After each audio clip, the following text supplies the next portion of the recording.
The name Eze is not strange to most Nigerians, especially the ones from the southeastern part of the country.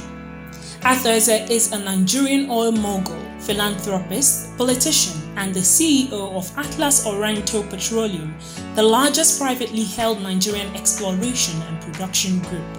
He is popularly known as Prince Eze because he is from a royal family, and his elder brother is the traditional ruler, that is, the king of Ukpo village. Did you also know that Eze is a stepper?